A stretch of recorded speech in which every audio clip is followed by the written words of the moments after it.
Ladies and gentlemen, boys and girls, we have so much to talk about. Oh my goodness, man. Where do I even start? Um, Jason's being added to Dead by Daylight. I don't even care he's being added to Dead by Daylight. I just love seeing one of my favorite, literally my favorite horror movie slasher of all time being represented in any form of media. Jason fans have not gotten anything good in over a decade, man. So to see him finally being added to something else outside of like Fortnite, Call of Duty, or Mortal Kombat, it's amazing to see, man. That being said, I guess we should talk first about the absolutely horrendous live stream behavior did. You see, me and basically every other streamer on the platform, on Twitch, on YouTube, whatever, we were all watching this. I wasn't watching it live because I had some stuff going on, but I actually was watching the live stream with other people, and the whole time we were sitting there, we were like, wow, this is a massive waste of time. Like, the first 2 hours of the stream, I would say, is when the excitement peaked. Like, we were super locked in. I was literally pulling out, like, old school Black Ops Zombies tactics and techniques, analyzing every single minor thing. I mean, throughout the stream, we were literally counting the amount of times we could hear crows because we believed it symbolized someone was dying off screen. And after it happened over 13 times, we stopped counting. But, like, it was fun, but it gets to a point where it's like, okay, did we really have to make the stream last 13 whole hours? Yes, it was a really cool experience, but dude, after the around 5 hours of just looking at it, we got so bored, man. And right before I went to sleep, right before I got off the live stream that night, I opened my phone as I laid in bed, and I kid you not, dude, I kid you not, I heard key, ma, ma, ma, with the sound of a woman screaming. Dude, I was freaking out, man. Absolutely insane.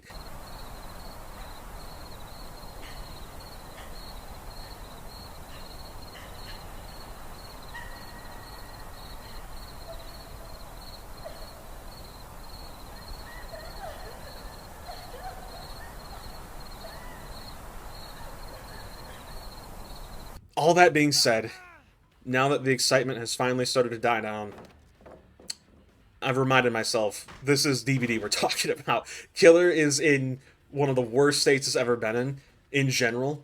In For a second there, I had to kind of like remind myself, dude, this is Jason Voorhees, your favorite killer of basically every horror slasher ever, right?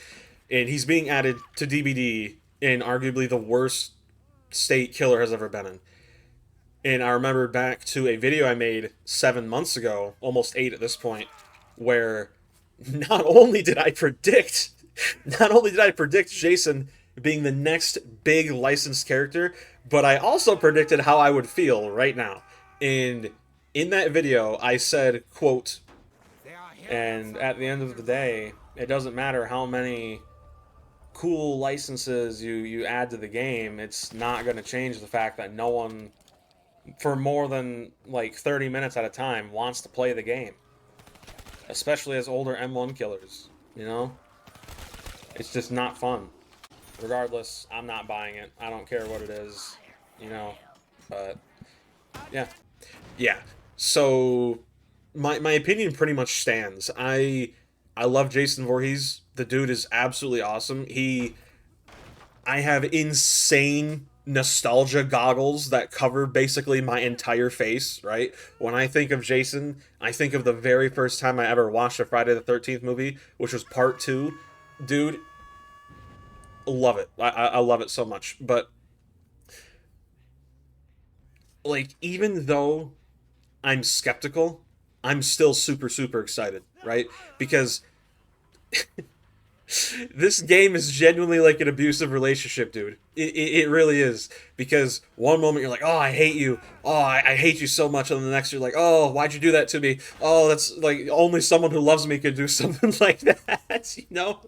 And, oh, man, it's just what ultimately is going to happen. is I think Jason is going to be put on the PTB, and he'll probably be decent, right? Like on his own, his power will probably be decent, right? And what's going to happen is what usually always happens, and he'll probably be nerfed before reaching live, right? And because of that, like, dude, I want to support behavior right now. And I know that contradicts the last video I made about Jason, but they brought him in, finally, after all these years. But at the same time, I also don't want to support behavior because of the way they've been treating killer players and balancing the game around Swifts in general, right? Like, the last video I made got like almost 10,000 views, maybe 10,000 views at this point, which actually, thank you, by the way. Insane amount of support. But the point is, there were people in the comments who were confused. They think I'm blaming survivors. Dude, I'm not a mentally ill us versus them psych ward patient, right? I see the real problem. The problem isn't the the room temperature IQ random teammates you get put with because you're playing solo queue. It isn't the full meta Blight who's scared to play any other killer running non-meta stuff. It's the Swifts. The Swifts are the ones that are making this game genuinely horrible to play. And if you go through any of my other content, you'll begin to realize that this is the point I try to get across. And what I'm getting to here is that if behavior listens to these Swifts again, if they keep doing it, which, man, I hate being negative, but I think they're gonna. And it's just, it makes me so sad, man. Like, my boy Jason, my baby boy. Oh man, I wish I could just reach to the screen and give him a big ol' hug. He'd probably stab me, but like, dude, it's it's. I have wanted Jason in Dead by Daylight ever since I first started playing it, all the way back in 2017, mid to late 2017. I have wanted Jason in this game for so long, and when I woke up after, staying up till around 5:30 in the morning, out of just sheer excitement, right? And analyzing. I overanalyzed everything, but after waking up and I saw it was Jason, the excitement was bittersweet because of all the reasons I just listed. I don't know, man. I think what I'll do is, if Jason is powerful on his own, right? Like, this is excluding perks, this is excluding, basically everything other than his power. If he is powerful on his own and can actually manage to keep up with modern DVD, right?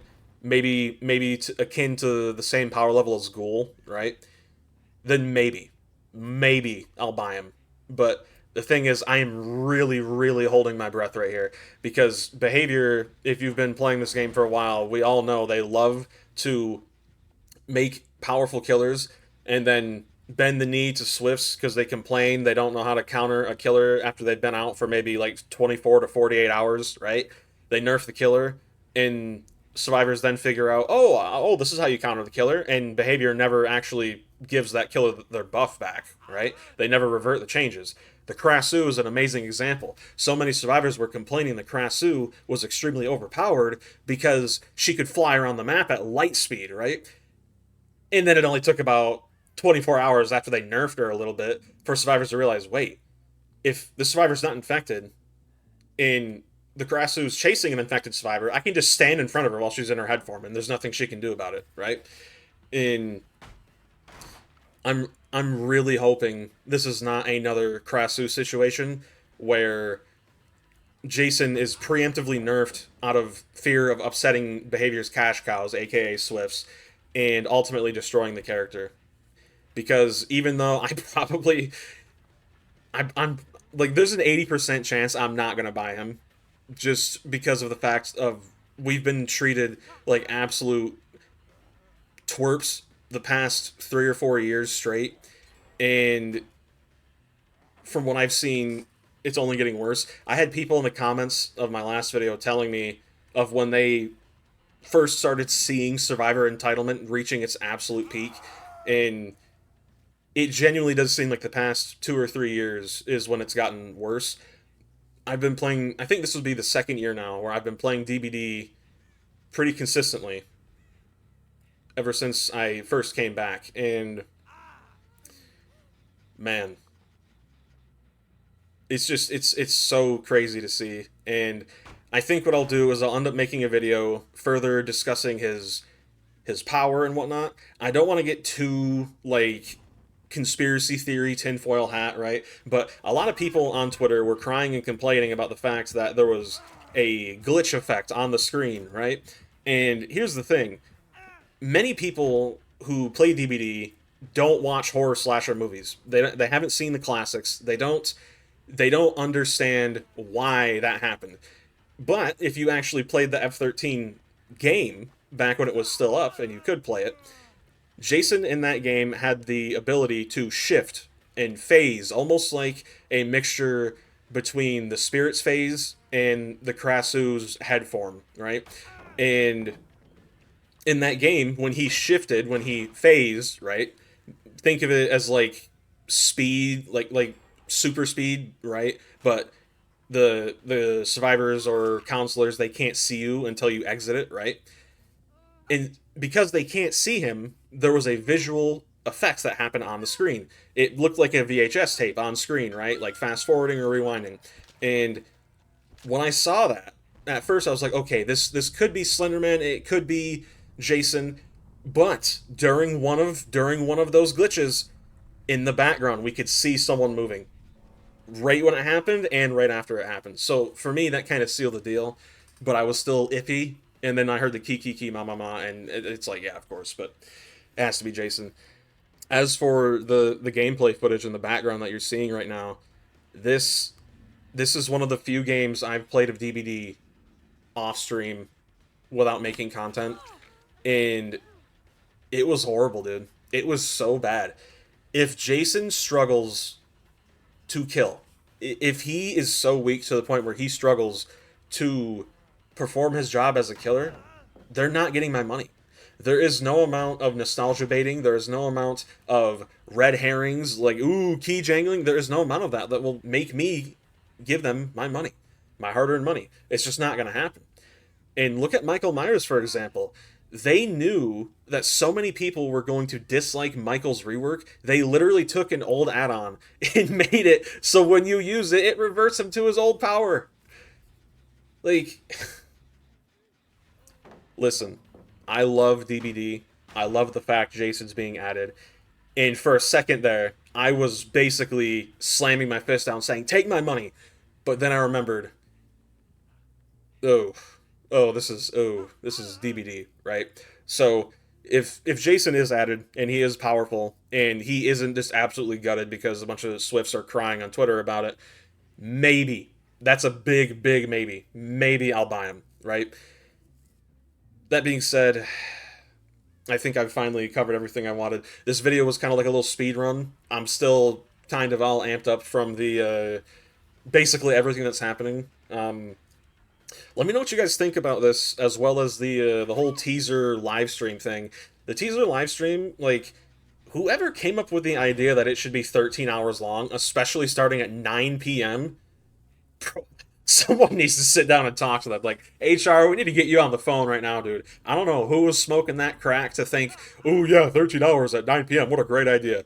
Like, that is just so, so bad, but it was still fun. There was a lot of references to not only Jason, but Slenderman and the Blair Witch, too.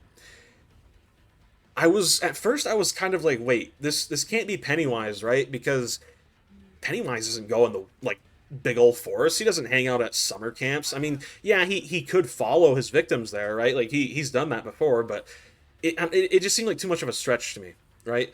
And in the end, let me know what you guys think. Do you think that we're actually going to get something more than just Jason? Do you think that there's still something left to be revealed? Because maybe I'm just getting a little too much into, like, the Black Ops mindset here, Black Ops Zombies. but I think there is still something left over that we haven't quite uncovered yet. Because there was so much in that PTB live stream that leaned towards Slenderman. Like, I'm not really that big of a Slenderman fan, but there are people who I was talking to who are, and so much of the clues that pointed towards Slenderman could also have pointed towards Jason, right? So it's really like 50-50. And I don't know if we'll get Slenderman this, like the same chapter as Jason, but one can speculate. I think it's pretty safe to say that the next big chapter might be either Pennywise or Slenderman. I think those are our two best bets. And yeah, that's really all of my tinfoil hat conspiracy theory stuff. If you like the video, feel free to drop a like and or subscribe.